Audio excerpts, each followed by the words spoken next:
and welcome to Its Continuing Mission, where another Star Trek devotee spends too long talking about the ongoing impact that Star Trek has on the world and the people in it, or at the very least on themselves.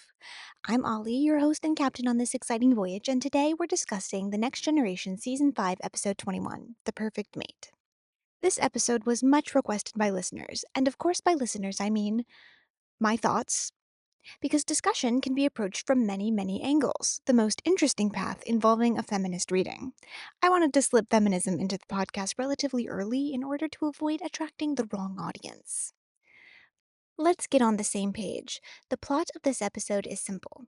There are two alien societies seeking to resolve a long standing conflict between them through a peace ceremony, and the Enterprise is charged with picking up the participants and hosting the event. On the way, and with one side already on board with some precious cargo, the ship also rescues two Ferengi, who have ulterior motives. The Ferengi go into the cargo bay and deactivate the stasis field around the cargo. Turns out the cargo was a woman named Kamala, and she's not just any woman, she's a rare empathic metamorph who senses male emotions and instinctively adjusts her personality to their desires. She is a gift for the other side of the conflict. Though her pheromones drive men crazy and she is rapidly approaching her sexual maturity, at which point she will permanently take on the personality of a man she bonds to, Picard insists that she be given human rights aboard the ship. The Ferengi cause more trouble, leading to the ambassador being incapacitated and unable to perform the peace ceremony, so Picard steps in, with Kamala guiding him. They grow closer, but Picard attempts to resist the effect of her pheromones, despite the fact that she's increasingly becoming more and more perfect for him. On the day of the ceremony, Kamala reveals that she bonded to Picard and will forever be the person she was with him. But she still must go through with the arranged marriage to the other ambassador, who is not interested in her, and she'll have to pretend to be what he wants for the rest of her life. Picard gives her away, and will never see her again. This episode is an interesting disaster, made especially tragic because it almost works. It was very close to delivering a real, progressive, and valuable message, but fell flat at, unfortunately, the very last minute. Now, there's nothing wrong with a tragedy. In fact, another episode in this very season that we may or may not be discussing soon uses tragedy to drive its message home. The prime reason for this episode's collapse is the stark conflict between what it thinks it's saying and what it actually says. If you zoom out, there are angles at which you can see the outline of a story where a woman is empowered by self actualization as she chooses her own identity and rises above the limited and somewhat demeaning purpose that was placed on her by her society. There's also discussion of and pushback against the objectification of women. Dr. Crusher insisted that Kamala should have her freedom and that the way she is treated by her people is wrong. And maybe we can look past the modest but very much see through clothes, because Kamala liked who she became at the end of the story, and because she enjoyed changing herself to please men to begin with. We see a lot of Kamala throughout the episode. She tells us about herself and her upbringing. For a 44-minute guest star, she is a very well rounded and developed character. But during Kamala's wedding, who does the camera follow, cut to, and zoom in on? Of course, Captain Picard, because this was never a story about a woman at all. It was about Captain Picard resisting the siren song of the perfect mate in order to uphold his principles and priorities. And herein lies the episode's fatal flaw. As much as it tries to be about a woman gaining something, it is ultimately about a man losing something. This is Picard's tragedy, not Kamala's. Yes, underneath a thin veneer of loosely attempted feminism is just another male protagonist. The reason this episode fails so badly to deliver the message it desperately wanted to is that the final version of the story is not the original.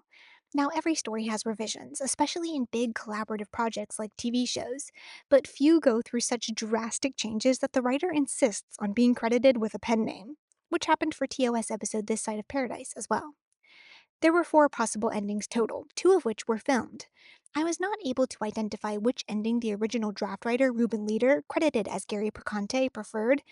Michael Piller, the other credited writer and showrunner at the time, preferred the second filmed ending, as did Patrick Stewart, where Captain Picard imagines objecting to the wedding.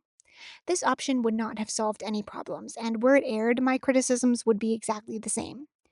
But there is one more option that has made its way into the forums, in which Kamala refuses the wedding herself and rejects both the man she was promised to and Picard, claiming that she was enlightened on the Enterprise and wants her own adventures. Rick Berman, another executive producer and the authority behind the ending that was ultimately aired, says that no one will ever know which of the four endings would have been best. Of the three endings the fandom knows about, I think we very much do know which ending would have been best, and it is unquestionably the option where a woman chooses her freedom. There is nothing inherently unfeminist about Kamala's canon choice. In fact, her decision was quite admirable and selfless because her marriage guaranteed peace between two people who would destroy each other otherwise. The problem is that the narrative places no weight on this decision. Her choice is not impactful to anything but Picard's sadness. We don't really see her make this choice. She hardly seems to make it at all. It has nothing to do with Kamala. Pillar says that this podcast's ideal ending was ultimately rejected because some thought that it wasn't justified by anything else in the script. I posit that this ending is the logical conclusion of the episode.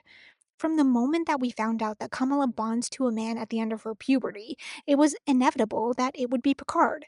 That point I wholeheartedly grant to the opposition. Chekhov's gun, etc. But from the moment that Crusher defends Kamala, wasn't it equally fated for her to grow? Aye, there's the rub. Kamala does not grow.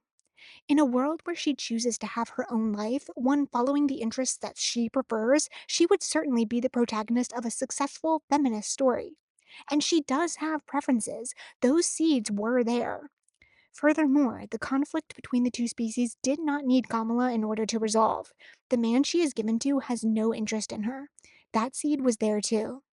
Everything you needed for a satisfying ending that focuses and empowers a liberated woman was there. Now let's talk about what wasn't there. Any other woman.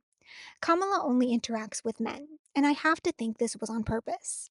A memo from Pillar says this show does not work if the audience, at least the men, do not fall in love with this woman too. In context, this is about Kamala's roundedness as a character, but it's clear that even in trying to make her a full person, attention was really only placed on her status as the perfect mate.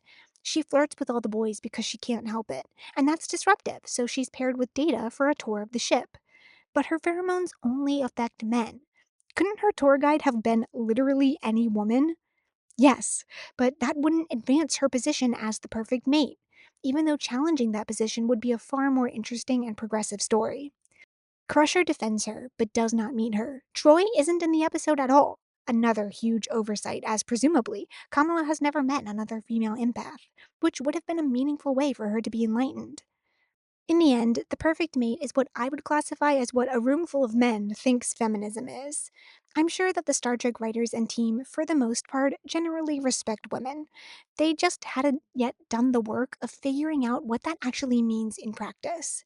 So you have characters who rightly argue against Kamala's objectification, while she is simultaneously objectified by the narrative itself.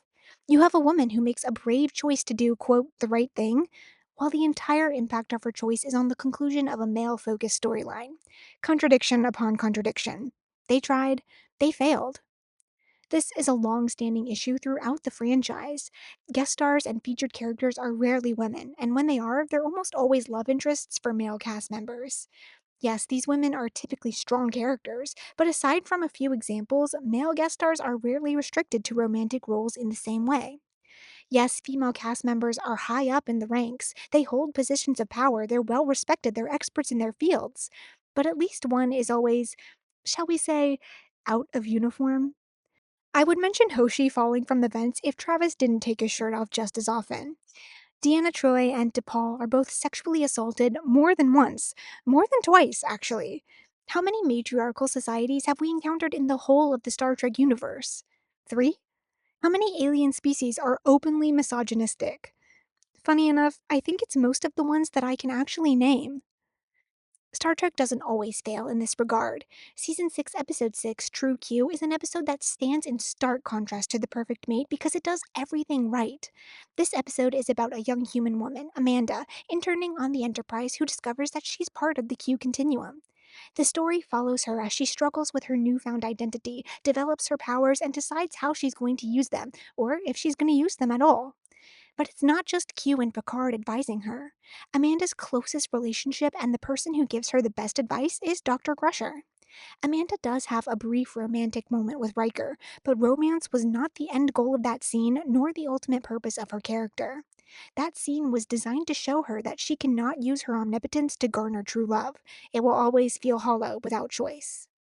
Finally, the episode concludes with Amanda making a choice that was about her, that concluded her character arc and no one else's.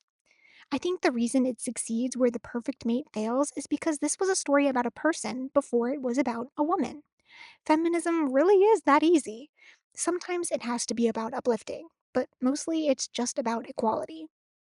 Luckily, the Kurtzman era has done a lot to move past earlier shortcomings and to embrace the non event that feminism should be at this point. In fact, I can think of no standout complaints in the area of feminism in any of the newer shows. At the very least, The Perfect Mate, I think, did no damage. It took no steps backward. I only wish it had gone forward a little more boldly. Thank you for joining me for this episode of Its Continuing Mission. I hope you'll come back to explore more of the familiar old world of Star Trek with me soon.